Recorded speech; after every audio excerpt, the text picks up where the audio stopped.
doctor Ábalos. Sí. ¿Nos escucha? ¿Cómo le Bueno, va, bienvenido. doctor? ¿Cómo le va? ¿Cómo Buenas está? Buenas tardes. Hemos Está logrado. medio complicado. Sí. Sí, a últimos 15 minutos con todo programado, al final la programación no sirvió en este momento. Bueno, pero hemos logrado igual la comunicación. Pero hemos logrado la comunicación igual. Bueno, no, se salvó el micro. Claro, Llegamos sí. antes del cierre del programa. Perfecto. ¿Algún tema de actualidad, doctor? ¿Algo nuevo que haya surgido? Y ¿O surge consejos para la constantemente, audiencia? estuve viendo el tema de que se está viralizando un mensaje con WhatsApp, con el tema de que lo agregan a uno a grupos y en esos Ajá. grupos suben pornografía infantil y después desde WhatsApp te bloquean la cuenta porque detectan actividad en realidad de abuso sexual infantil. Ya no es más pornografía infantil. Ajá. Claro. Y a uno lo Sí, agregan sin la autorización de uno. Claro, igualmente estuve sondeando un poco más y esto aparentemente habría pasado en Corrientes, que Ajá. agregaban a personas a grupos. Quiero igualmente confirmar la información. Claro, sí, sí. Pero en principio sí, dentro de WhatsApp, dentro de la configuración, uno puede decir que a los grupos lo agreguen cualquiera, solo contactos o nadie. Entonces uno puede tildar solo contactos dentro de las configuraciones. Claro, y Como prevenir. como esto por defecto viene que cualquiera lo puede agregar a uno grupo, pasó con esta chica la que daba el pronóstico meteorológico, si no me equivoco, de Buenos Aires, no recuerdo el nombre ahora, que la habían conseguido el número de ella y la agregaban en distintos grupos y bueno, le decían desde piropos a otras cosas. Y bueno, ella salía terrible. y la volvían agregando, claro. Y bueno, en este caso puntual, el tema sí dicen ahora y todavía todo a confirmar que ya WhatsApp primero hace un poco más de observación antes de bloquear una cuenta, de bloquear un número. Pero Ajá. si la posibilidad está, incluso yo ingresé en las configuraciones y existe eso, que puede ser que uno lo agregue cualquiera, solo contactos o nadie a un grupo. O sea Claro. que hay libertad en ese sentido. Claro.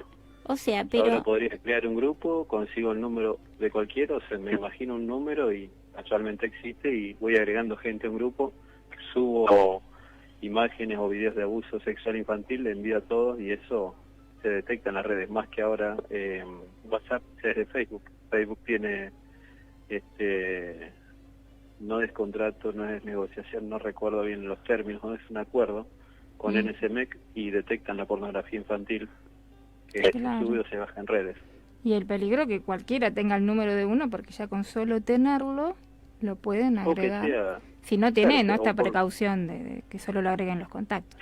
en principio esto se aparenta ser una broma de muy mal gusto, pero bueno, fue un poco más allá porque terminó en su momento gente con la línea bloqueada.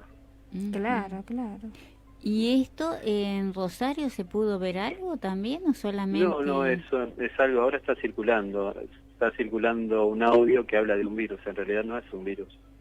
Es esta broma de mal gusto que habría pasado unos meses atrás. Igualmente todo esto estoy hablando de lo que he podido ver, pero Claro. cada vez se complica más en redes de llegar a la fuente y ver que sea cierto.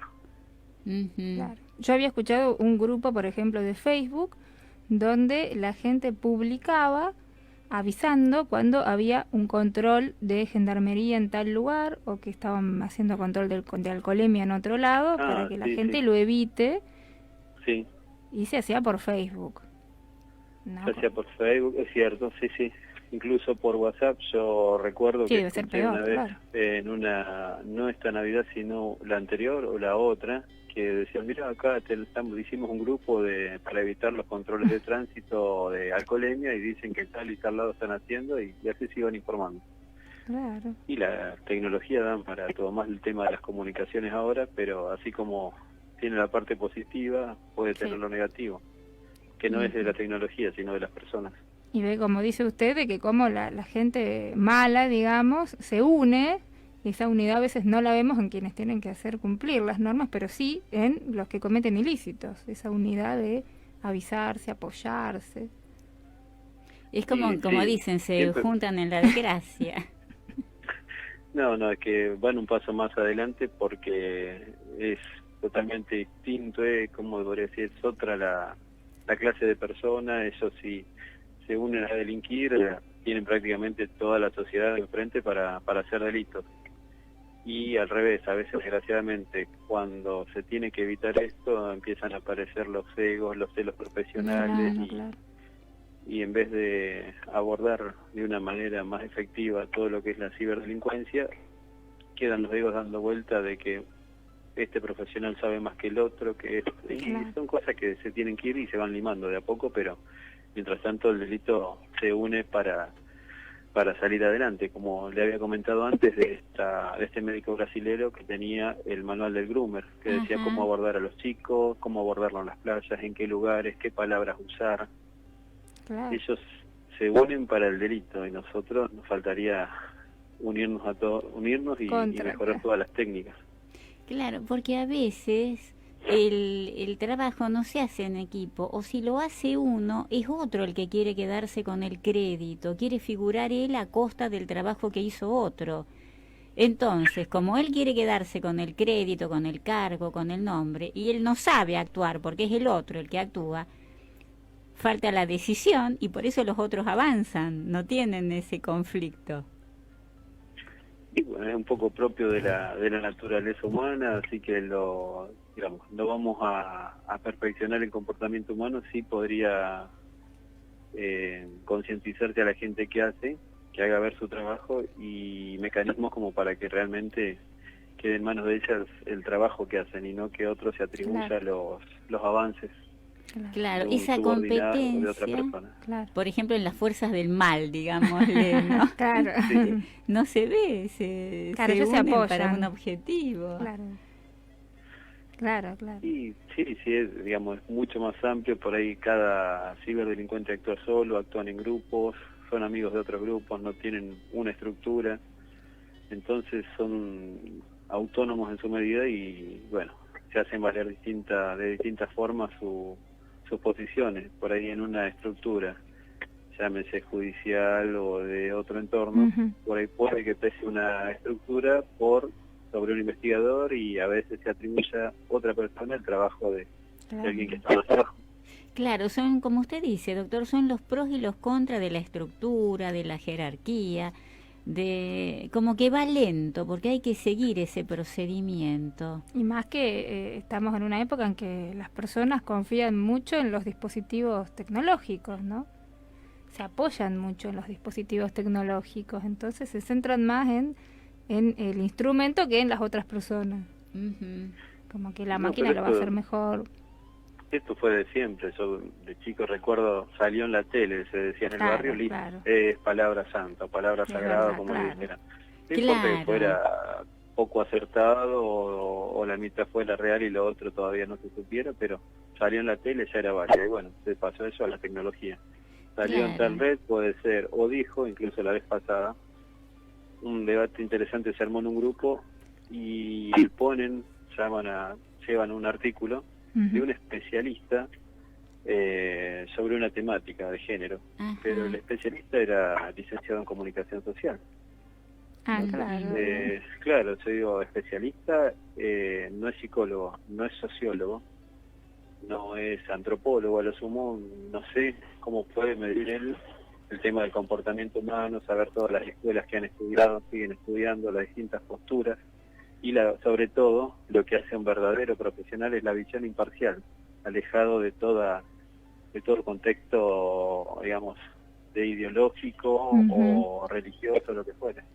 Claro, más decir especialista. Despojado posible, claro, de apegarse a una u otra idea. O sea, ver son en concreto lo que es a nivel científico. Opinólogos es lo que abunda. Sí. Licenciados en opinología. Claro.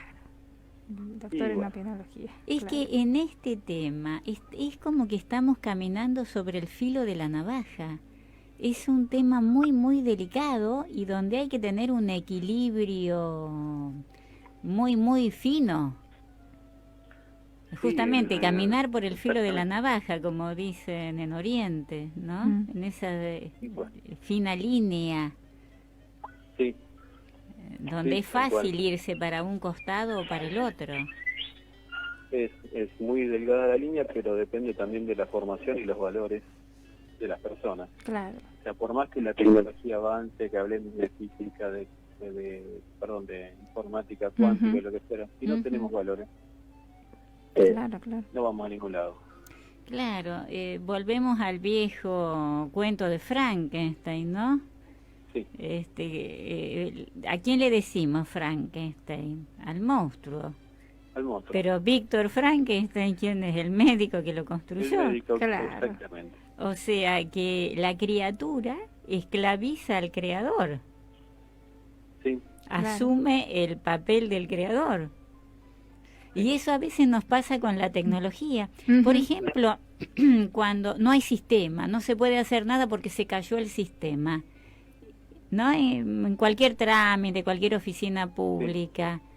No podemos dar turno, no podemos hacer esto porque no hay sistema. ¿Y quién lo creó el sistema?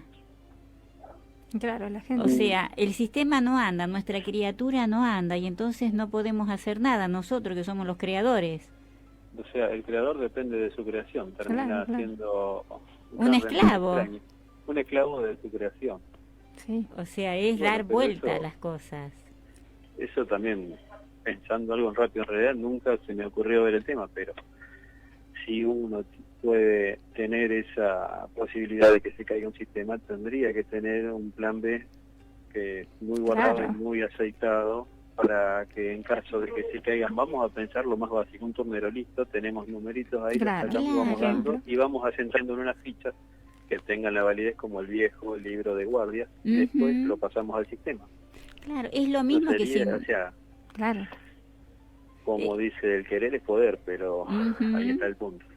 Claro, es como que, no tengo la computadora y no soy capaz de escribirlo a mano, hacer un acta, o me quedé sin papel, o me quedé sin papel de impresora, ¿no? Claro. O sin toner. Bueno, lo escribo a mano.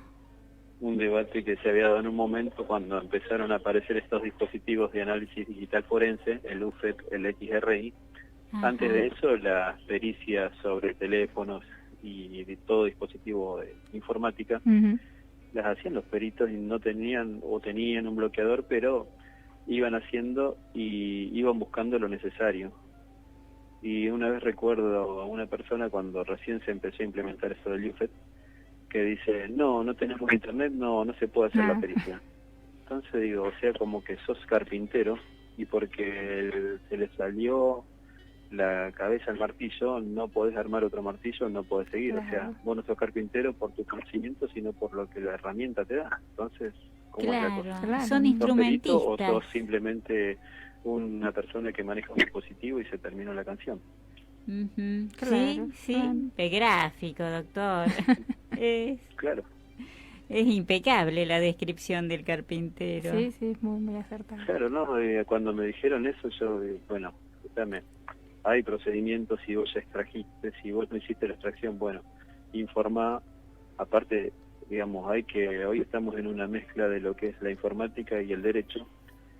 Si puede darse el caso que te falle una herramienta, como una vez en un caso, había que hacer una extracción y el generador de hashes no funcionaba, casualmente no tenía esa empresa internet para poder bajar otro. Entonces, ¿qué se hizo? 2 testigos, filmación, las 2 partes, los 2 abogados, todos firmaron, se bajó, todos sabían lo que era copiar de una carpeta a otra, se firmó el CD con el fibrón indeleble, se cerró, se lacró, se volvió a firmar todo. Entonces le dimos una validez sustentado en una filmación, todo con testigos y con actas. No teníamos el generador de hashes para saber que ese archivo ya fue vulnerado, pero no es lo único. Hay alternativas. Y esa es la inteligencia humana, el resolver un problema desconocido. Porque si no es una rutina, y la rutina la puede hacer una máquina, según un programa predeterminado. Hoy está muy en boga el tema de inteligencia artificial, pero se olvidaron de la inteligencia natural, me parece. Claro, de la humana. O sea, parece que todo se tendría que apretar un botón y solucionar, y entonces nosotros estamos involucionando nuestras capacidades intelectuales a esperar que una máquina nos resuelva la vida. Claro, o como decía Aristóteles, que la función hacia el órgano. Si un órgano, un músculo, no lo ejercitamos, no lo usamos, se atrofia. Sí. Y bueno, y yo, digamos, mi humilde observación es lo que veo. Yo antes nos costaban las matemáticas, nos costaba hacer un procesamiento, una ecuación incluso matemática, que teníamos esas viejas tablas de algoritmos que hoy se hacen con una calculadora, pero nos dábamos ideas de una extrapolación. Y hoy hablo con chicos que tienen un secundario técnico o casi un terciario y le hablas de un algoritmo, mirá la calculadora. Claro. Pero tenés una idea, le digo, mira, entre 2 y el 4 el algoritmo, no, acá está, mira qué fácil. Y si no tenés más pilas o no hay sol para la solar, ¿qué hacemos? Claro, igual con el tema de la crisis climática, creo que vamos a volver a lo manual en algún momento, a lo no tecnológico. Bueno, ahí ya entran muchos. Hay que tener un plan B, por las dudas siempre. Como la película esa que termina, ¿se acuerda? Con el encendedor y se apagó el mundo. Sí, claro. sí, no me acuerdo cuál era. Vamos a estar como en los apocalipsis. No, ahora no recuerdo, pero recuerdo el final. Sí, es un final. Claro, porque la base de todo es la energía eléctrica. Casi nada hay que no funcione con energía eléctrica. Y tendremos que usar energía solar. Que la usamos, de hecho, porque si no, no viviríamos, las plantas no crecerían. Pero utilizar esa energía en reemplazo de la eléctrica. Y a su vez después saber dónde va, porque eso también va a generar residuos, y esos residuos, si son contaminantes o no, y dónde se hace un depósito de eso. Porque también todo lo que es solar creo que tiene un índice también de toxicidad. Entonces después cuando pasemos, o pudiésemos pasar, también no sé si lo podamos ver, a la energía solar, ¿qué hacemos con los desechos? Estuve leyendo un artículo la vez pasada que hacía un análisis, y todo muy lindo, pero ¿qué pasa cuando tengamos que desechar? Porque ya la vida útil de ese artefacto llega a su final, de esa batería o lo que fuere. ¿Qué toxicidad tiene y dónde se deposita y es reciclable? Claro. O sea, las soluciones mágicas solamente eran creíbles en la Edad Media, pero no eran ciertas. Y por eso actuó la Inquisición. Nada mágico. Y a lo mejor estamos dando una vuelta, ¿no? Como un punto intermedio habría, claro. A la bruja, ¿no? Cuando la tiraban al agua. También.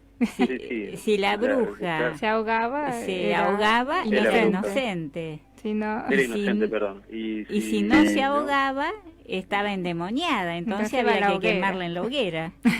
Claro. O sea, de una manera u otra la bruja moría, la mataba. Moría, claro. Y eso va contra la inteligencia humana, contra la creatividad. Hay que buscar una tercera salida. Claro. Y pero bueno, digamos, el mundo siempre tuvo contradicciones, no creo que ahora mágicamente se van a solucionar. Lo bueno de las tecnologías es que por ahí se pueden acercar los debates, las culturas y las personas. Se tiran barreras ideológicas, se tiran barreras culturales, se conocen las personas, no es que alguien viene y les comenta, che, de aquel lado son amarillos y de este lado le dice que son rojos y todos eran verdes. Claro, y por un lado la tecnología ayuda en eso, a tirar estas barreras y a democratizar de algún modo, pero desgraciadamente hay personas que hacen uso de eso y expanden desde malas campañas, difusión de son como los falsas desechos, noticias, de estafas, delitos. Yo una vez leí una definición de la magia que todavía la recuerdo porque me parece válida. Decía que la magia es la ciencia de las ciencias.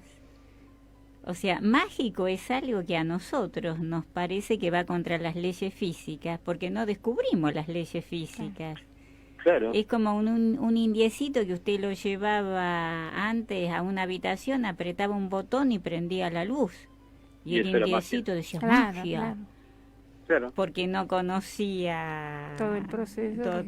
No conocía todo el proceso y las posibilidades. Incluso si nos dijeran hace 30 años atrás que íbamos a poder comunicarnos por un celular íbamos a poder tener una videollamada en un celular, un dispositivo tan chico, cuando teníamos un televisor de tubo que nos daban una señal vía broadcasting que teníamos que ver y no podíamos interactuar, o que fuera una pantalla táctil. Nadie lo imaginaba en los años 80, por ejemplo, en los primeros 5 años. En una clase me sorprendió la acotación de un alumno, porque se estaba hablando de las formas de comunicación que había anteriormente, como las señales de humo. Por ahí se tocó el tema de la telepatía, ¿no? Y un alumno que ¿por qué no se usa ahora? Y un alumno dice, y porque ahora estamos usando los celulares, entonces no pensamos en cómo comunicarnos, a lo mejor telepáticamente, ¿no? Como que es una posibilidad, pero que no lo hago porque total tengo el celular y para qué me voy a esforzar.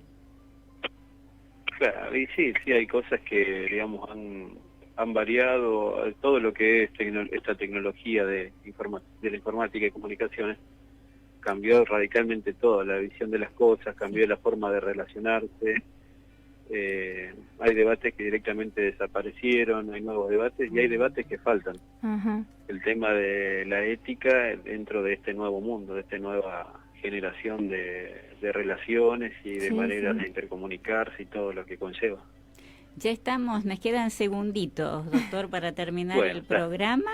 Bueno, muchas gracias. Así que lo tendremos en el micro el viernes que viene, 31. Sí, hoy fue algo, pero en los últimos 15 minutos iba a arrancar y bueno, se complicó bastante en algo. Bueno, pero usamos la tecnología. La tecnología y la idea, ¿no? La idea atrás de la tecnología. Claro, lo hago distinto. Y la inteligencia natural, le diría. Eso mismo. Exactamente. Lo despedimos, doctora, hasta el viernes.